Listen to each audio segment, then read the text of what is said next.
Hai Positive People, saat ini saya mau bicara dengan topik yang panas, yaitu bicara soal perpuluhan. Perpuluhan itu diberikan kepada gereja atau kepada Tuhan. Kenapa kita perlu memberi? Ada 4 alasan kenapa kita perlu memberi. Yang pertama, alasan memberi karena semua unsur perubahan membutuhkan biaya. Semua unsur transformasi membutuhkan keuangan. Untuk membuat anak kita jadi pintar butuh biaya. Untuk membuat istri kita awet muda butuh biaya. Karena istri awet muda bukan cuma ditumbang tangan, tapi perlu didandanin. Bahkan untuk membuat suami kita berprestasi dalam karir dan bisnis butuh biaya. Untuk mengubah kota dan bangsa kita butuh biaya. Semakin besar biaya yang kita keluarkan, semakin besar pula perubahan yang terjadi pada mereka. Yang kedua, alasan kenapa kita perlu memberi, ternyata kata uang paling banyak disebutkan dalam Alkitab. Bahkan ada lebih daripada 2350 ayat berbicara tentang keuangan. Kalau Alkitab mengutip sampai ribuan ayat tentang uang, berarti topik tentang uang sangat penting. Topik tentang memberi sangat-sangat penting. Yang ketiga, alasan kenapa kita perlu memberi, ternyata persaingan Yesus yang terbesar bukan Yesus dengan iblis. Iblis sudah dikalahkan 2000 tahun yang lalu.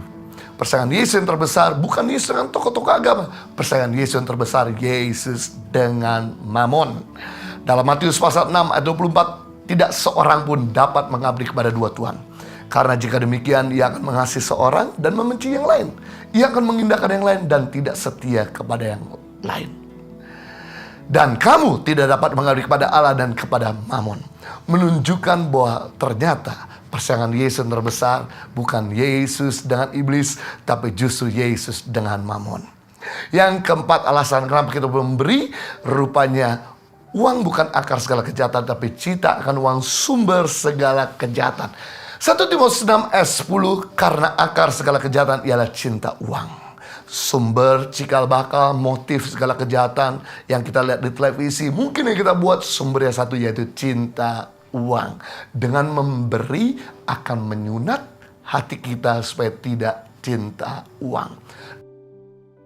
Nah, memberi ini ada beberapa pos atau tempat. Yang pertama kepada Tuhan, yang kedua kepada orang miskin, yang ketiga kepada saudara seiman atau kepada keluarga yang terdekat, yang keempat yaitu kepada hamba Tuhan, yang kelima kepada misi.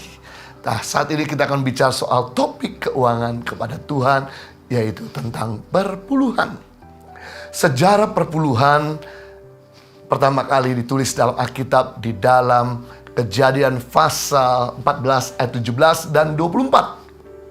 Pada zaman Abraham, ketika Abraham berhasil merebut kembali ponakannya Lot setelah ditangkap oleh raja-raja timur, dan kemudian Abraham berhasil menaklukkan raja-raja timur dengan 300 pengikutnya, dan kemudian saat itulah Abraham ketemu dengan Melkisedek.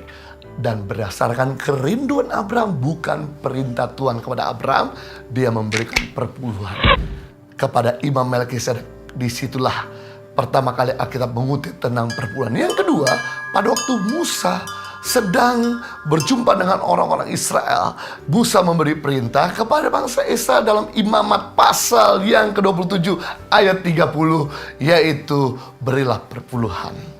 Dan yang menarik, ternyata di dalam Perjanjian Baru, Yesus tidak pernah mengajarkan perpuluhan. Ada ayat perpuluhan yang Yesus ajarkan, tapi dia bersifat menegur kepada imam-imam Farisi.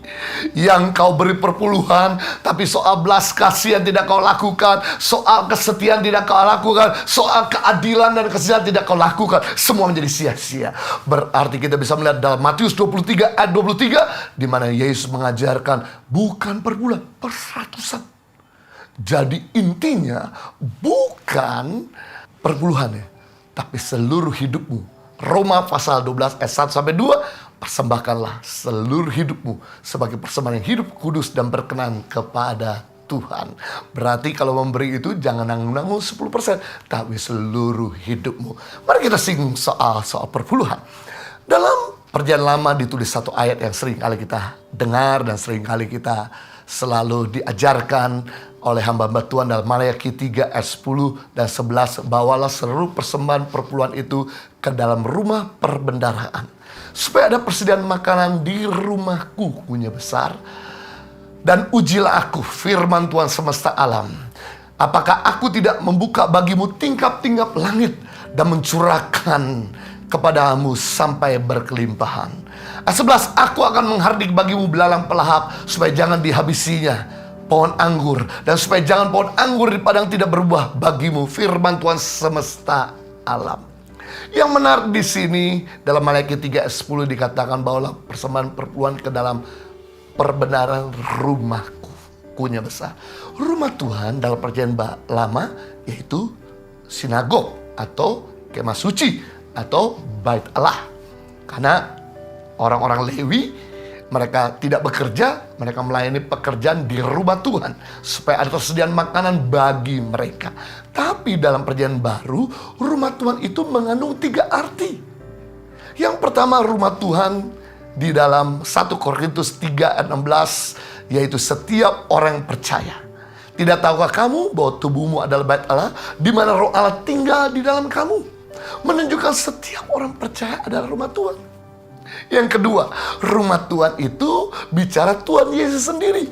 Waktu Yesus habis membersihkan pedagang yang berjualan di bait Allah, kemudian Yesus berkata bahwa aku bisa merubuhkan bait Allah ini, dan pada waktu hari ketiga aku bisa membangunnya kembali. Orang-orang Farisi waktu itu berkata, nggak mungkin, 41 tahun kami membangun bait Allah ini, nggak mungkin kau bisa menghancurkan dan mendirikan dalam waktu 3 hari. Yang Yesus maksudkan yaitu dalam Yohanes pasal 2 ayat 19 dan 21, yaitu Yesus sendiri, di mana dia mati 3 hari, di hari ketiga dia bangkit. Berarti rumah Tuhan yang kedua bicara soal Yesus itu sendiri. Yang ketiga, rumah Tuhan itu bicara soal organisasi yang mengerjakan untuk perluasan kerajaan Allah. Entah itu gereja, entah itu organisasi untuk mensejahterakan orang lain, ataupun mencerdaskan orang lain, atau untuk kesejahteraan orang lain. Sebab sebetulnya kata gereja dalam perjanjian baru, dalam bahasa aslinya ada eklesia. Eklesia adalah sekelompok orang yang dipanggil untuk menentukan nasib kota dan bangsanya. Kalau bangsanya itu miskin, maka para eklesia atau anggota DPR ini memikirkan bagaimana untuk mengurangi kemiskinan di bangsa itu. Kalau kota ini penuh dengan orang gila, maka para eklesia dipanggil memikirkan bagaimana untuk bisa mengurangkan tingkat orang gila di sana. Jadi ternyata kita bisa melihat ada 3 soal perpuluhan yang kita bisa berikan di rumah Tuhan. Yaitu yang pertama, setiap orang percaya. Jadi kalau Tuhan kerahkan pada kita untuk memberi kepada orang-orang yang percaya, yang membutuhkan, go on, jangan merasa tertuduh. Yang kedua, rumah Tuhan itu Yesus sendiri. Kalau Tuhan taruh beban di hati kita terhadap sesuatu atau terhadap pekerjaan, project yang kita lihat di depan mata atau sedang dibutuhkan di tempat lain, no wonder, jangan khawatir, bisa diberikan juga. Yang ketiga, kalau seandainya ternyata Tuhan memberikan kita beban untuk menolong orang-orang yang membutuhkan, gak usah khawatir, lakukanlah. Intinya adalah bukan di tempat mana kita berikan, tapi dikeluarkan. Karena dalam perjanjian baru Yesus mengajarkan itu per 100-an. Jadi kalau 10% aja kita nggak bisa beri, bagaimana kita bisa memberi yang 100%? Jadi mulai latih dirimu untuk memberi yang 10%. Dikeluarkan. Masalah tempatnya tidak ada masalah. Tapi dikeluarkanlah yang paling penting, yang Tuhan kehendaki. Suatu kali yang menarik ketika saya beberapa kali pergi ke tanah perjanjian, saya selalu ditemani dengan guide orang Yahudi lokal. Dan yang terakhir kali saya pergi ke tanah perjanjian membawa grup, saya ditemani guide orang Yahudi keturunan Lewi. Pada waktu hari Sabat dia minta izin untuk tidak bekerja dan digantikan oleh guide yang lain. Dan kemudian saya tanya, memangnya kamu ini dari descendant keturunan mana dari orang Yahudi? Dan dia katakan bahwa saya keturunan Lewi. Saya adalah orang-orang yang sempat dibuang pada zaman pembuangan di Babel dan kemudian dikembalikan lagi ke Israel. Itu nenek moyang saya.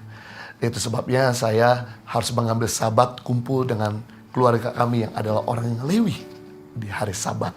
Dan kemudian saya tanya, apakah orang-orang Yahudi ini diwajibkan untuk memberi perpuluhan kepada sinagog atau kepada bait Allah? Yang mana di sini dikatakan tidak diwajibkan untuk memberi kepada sinagog, tapi yang penting dikeluarkan. Mau diberikan itu kepada orang miskin, kepada orang yang membutuhkan, kepada keluarga, atau kepada sinagog sekalipun. Yang penting kewajiban kita bukan ke tempat di mana, yaitu kita keluarkannya.